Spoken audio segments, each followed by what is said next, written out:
Okay, so we move from the bad news of the day, okay, to some of the rest of the show is going to be uplifting. Okay, I always like ending on a good note. So one of the most famous characters, okay, and has really grown in popularity in the last, I would say, 5 years, okay, is Spider-Man. Spider-Man is one of those characters that has just been ever since he came into the MCU, okay, and he came in through Civil War. It, I remember when that first trailer came out of Civil War, and everybody was like, "Oh my god!" and they were losing it because Spider-Man was coming in, and it's so there is something called the recency effect, and the recency effect is about something that you just you might be talking with somebody, having a conversation, and you say, "Oh, I just saw that the other day," because it's right. It's one of the last things you see, right? So the way trailers, there is a formula to trailers. That last 10 to 15 seconds is always that money shot. It's that shot that absolutely is just, whether it's a line, or whether it's an action, or whether it's just a visual, or whatever it is, it's what you remember, right? And that last shot of Spidey flipping over and landing on the wing and saying, "Hey guys," that just blew everybody up because that's what they were talking about. So the reason I say this is because Spider-Man is now one of the most popular um, people in superheroes that we have. And also, look, it also helps that there's three $1 billion movies, almost, one that made almost 2 billion.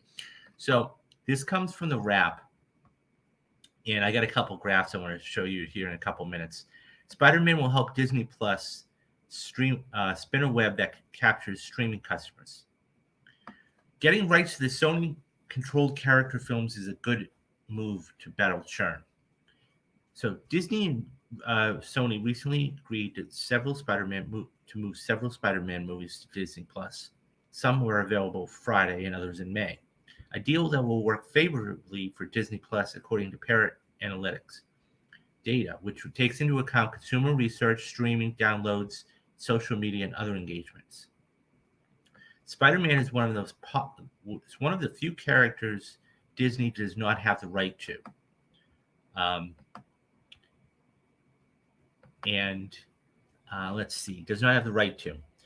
But because of a licensing deal that was back in 1999, a deal before Disney bought, Marvel. So while the new deal doesn't include the rights to stream Spider-Man films immediately after their theatrical release, subscribers to Disney Plus will have access to a set of an older Spider-Man set of movies. That's the Tobey Maguire that will continue to be popular in American audiences. So let's take a look at this real quick because it is fascinating to see. So Black Panther: Wakanda Forever, okay, is was the most recent. Okay, so that was the most recent. That came in February 1st. Okay, and then you have Spider-Man: No Way Home. So this is out. So the way this graph works is one is average. Okay, so this is 50 times more likely. Okay, so you have Spider-Man: No Way Home. This is the most recent film, of course, the one that made over $1 billion and all that stuff. So if you take a look at that, that's the second highest of them. Okay, now obviously you have, Ant-Man and the Wasp. That's the most recent one from Marvel. Okay, the Batman, of course, is on Max and this does very well. So you have Spider-Man Into the Spider-Verse. Okay, another fantastic movie which I have to sit down and watch before June. And what will end up happening is that that's up there too because it was such a good film. Okay, so you have a couple of Spider-Man movies that are really, mind you, this is only for 4 months. Okay, so let's continue with the article. So two Spider-Man I'm sorry. Let's see. Yeah, 2 Spider-Man movies among the top 10 in the most demands in 2023. Spider-Man No Way Home, which was released in 2021, and the second most in demand was 50 times higher than the average movie during that period. The other title, Spider-Man and the Spider-Verse, continued to have exceptional demand among, even after 5 years of its release. The popularity of the Spider-Man IP cannot be overstated. Looking at the Spider-Man movies moving over the past 5 years, okay, and I'm going to put that graph up for you right now.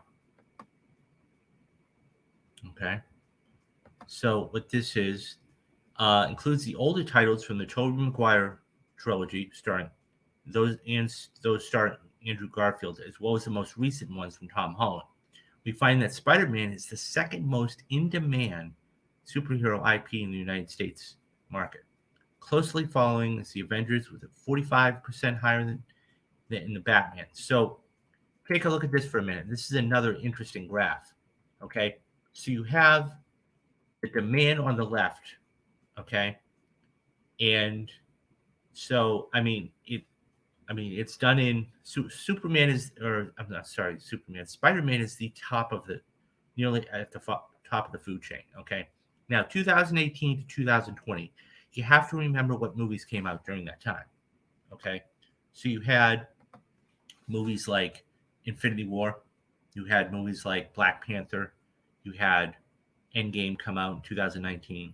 Okay, you had whole Phase 4. You had Shang-Chi. You had a bunch of other films too. So when we take a look at this, okay, it shows that it basically shows that Spider-Man is right there.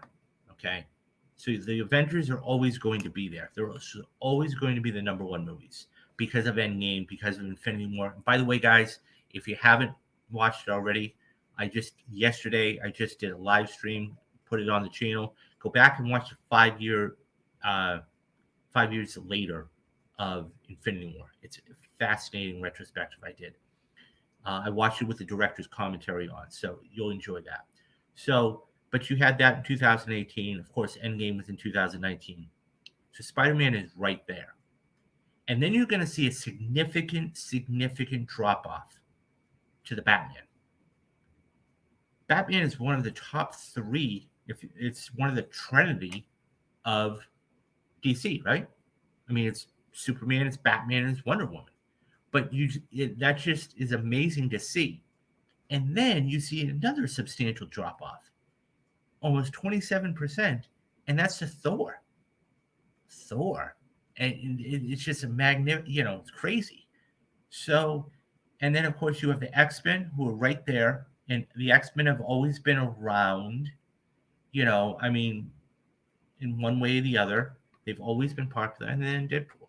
Deadpool is one of those things that, we're going to be getting Deadpool 3 in a couple of years. And as a matter of fact, I was watching Deadpool last night and it still holds up. It's just fascinating to see. So, last thing about this article. The licensing deal is another step in Disney's effort to retain Disney Plus subscribers by adding more titles from the MCU, which are connected to the many franchise movies already available.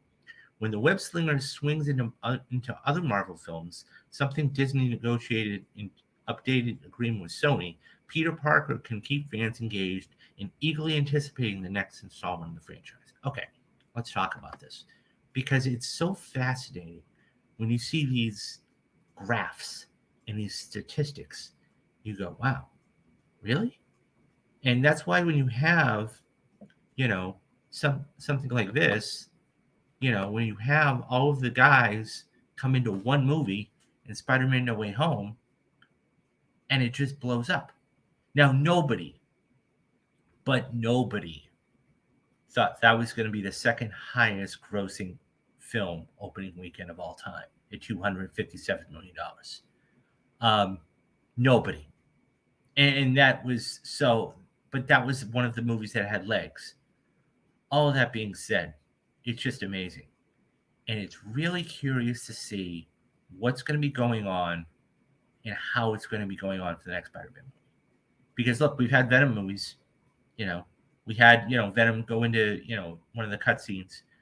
So I'm fascinated. And I think the only way it works, okay, the only way this really continues to work, because you've done this already, okay, I think the only way this continues to work is if you bring Tom Holland back and Zendaya back. The minute you put a new MJ in there that's not Zendaya, I think people they're going to revolt a little bit. And I think that's not going to be good. And I would say this too. I think they're a package. I mean, they're a couple, okay, but I think they're a package deal anyways. So, yeah, it's just interesting when you see that about the Spider-Man franchise. Anyways, guys, what do you think? What do you think about Spider-Man? Is he one of your most favorite superheroes? Which of the Spider-Man do you enjoy more? Is it Andrew Garfield? Is it Tobey Maguire? Or is it Tom Holland? Who would you like to see as a villain for the next Spider-Man movie? Leave your thoughts down in the comments and I'll get back to everybody.